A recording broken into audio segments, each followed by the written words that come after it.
From a distance, the Palace of Versailles looked like the center of the world. Gold-covered ceilings, endless halls of mirrors, marble floors glowing beneath thousands of candles. Every step here was a display of power.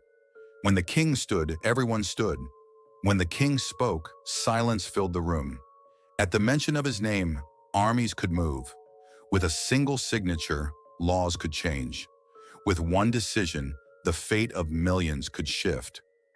On paper, this was absolute power, and at the center of it all stood Louis XVI. The crown was on his head, the throne beneath him. The army was his, the laws were issued in his name. Yet beneath all this brilliance, there was an invisible emptiness. The palace was quiet, too quiet. This was not the silence of stability, it was the silence of indecision. Ministers looked at one another, everyone waited for the king's decision. But the decision never came on time. Every crisis was placed on the table. The tax collapse, the famine, the empty treasury. And every time the same question. What do we do now? The king thought. He waited. He consulted. But history does not wait. The people saw the golden gates of Versailles, but they did not see what happened inside. They saw only one thing: wealth. While bread disappeared from the streets, the lights of Versailles remained bright. And this contrast slowly turned into silent anger. Because power is not just what is displayed, power is action. Power is timely decisions. At Versailles, power existed, but movement did not. And in that moment, visible power became a mask for weakness. The king was still on the throne. He was still applauded. He was still called His Majesty. But it was already only an image. In history, the most dangerous moments do not begin when the throne is empty, but when the throne is occupied and nothing changes. And France was standing at the edge of the abyss. In 1774, at a young age, Louis XVI ascended the throne of France. It was one of the most powerful thrones in Europe. On paper, absolute authority. In reality, a collapsing system. Louis XVI did not inherit a stable kingdom. He inherited problems. Years of war had drained the treasury. The cost of the royal court was enormous, and the tax system was deeply unjust. The nobility and the clergy paid little to no taxes. The burden fell almost entirely on peasants and urban workers.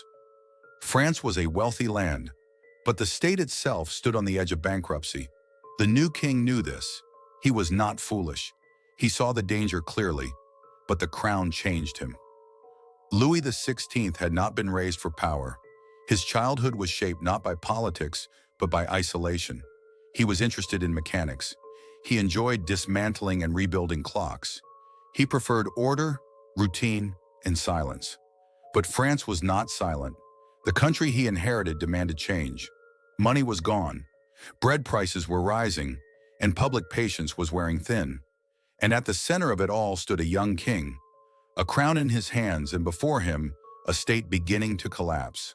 The crown still shone, but reality was growing darker by the day, and history shows us something familiar. Sometimes kings do not fall when they take the throne, but when they finally face reality. In history, empires sometimes fall not because of enemies, but because of the character of their leader.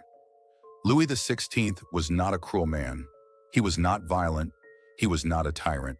And perhaps that was where the problem began. Louis XVI was quiet, too quiet. He disliked noise. He avoided confrontation. Conflict unsettled him. His nature was suited for thinking, not commanding. His childhood did not prepare him for leadership. His father died early. His mother was distant and cold. He grew up in Versailles, but Versailles did not shape him. Unlike other kings, he could not deliver powerful speeches or move crowds with words. He loved mechanics. He took clocks apart and put them back together. He admired precision, order, and silence. But France was not a machine. France was emotional, angry, hungry, and the country needed not a quiet mechanic, but a decisive leader. Louis XVI wanted to listen to everyone before making a decision. The nobility, the clergy, the ministers. But this listening was not leadership. It was hesitation. One day he supported reform. The next day he withdrew it. Today he agreed. Tomorrow he refused. This inconsistency undermined authority. People no longer knew, what does the king want? Where is he leading us? Whom does he stand with? The most dangerous leader is not always a tyrant.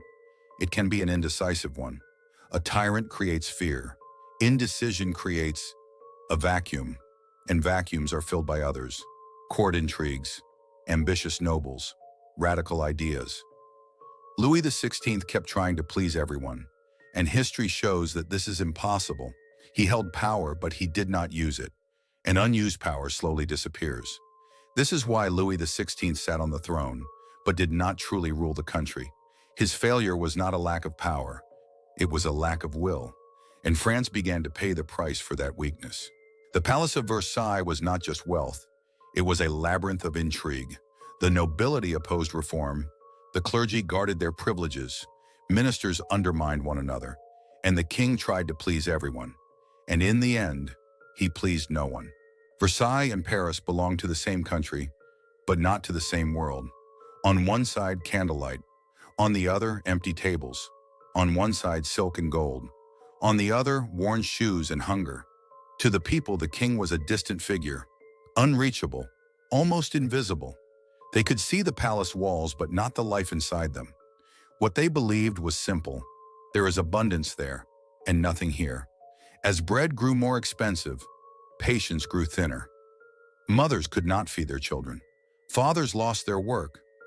Anger began to gather quietly in the streets, and the people asked, if there is a king, why does he not hear us?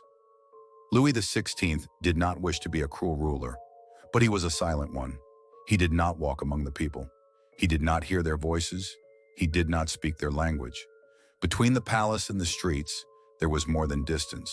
There was no trust. And when trust disappears, rumors take its place. Anger grows. An enemy is created. To the people, the king was no longer a father.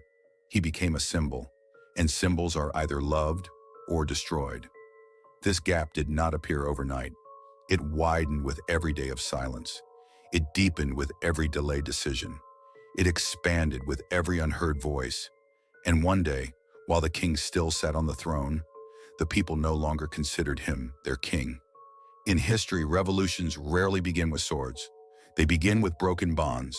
And France, at that moment, crossed the point of no return. By 1789, France was no longer one country. It was two worlds. Above, the palace. Below, the streets. And these two worlds could no longer hear each other. The anger of the people did not explode overnight. It accumulated for years. Bread prices rose, wages fell behind. Winter was harsh. People in the streets asked a simple question: what will we eat tomorrow? Yet in Versailles, ceremonies continued, rules were maintained, and decisions were still delayed. Then the most dangerous problem appeared. The money was gone. The treasury was empty. Debt was crushing the state, and Louis XVI was finally forced to act. For the first time in generations, he summoned the Estates General. This was not just a meeting, it was the opening of a door that had been locked for decades. And from behind that door, long suppressed questions emerged. Why do we pay taxes but have no voice? Why are some people untouchable by birth? Why is the law not the same for everyone? The Third Estate, the vast majority of the population, was no longer asking politely. They were demanding. And then came the moment that changed everything. They declared themselves the National Assembly. For the first time, the people openly said, "Power belongs to us." Louis XVI hesitated once again. At times he agreed, at times he feared, at times he retreated. But the streets did not retreat.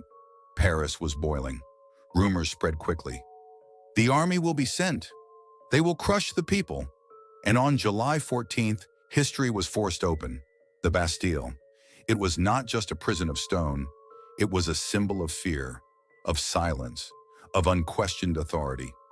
When the people attacked the Bastille, they were not marching for ideology alone. They were marching to destroy fear. And when the Bastille fell, France was no longer the old France. Louis XVI was still king, but he was no longer in control. He had become a man pulled forward by events, not the one directing them. This is the most terrifying truth about revolutions. Once they begin, no one fully controls them. Because a revolution is not a person. It is a feeling, the feeling of hunger, the feeling of injustice, the feeling of humiliation. And when a nation begins to feel this, the throne stops being power. It becomes a target.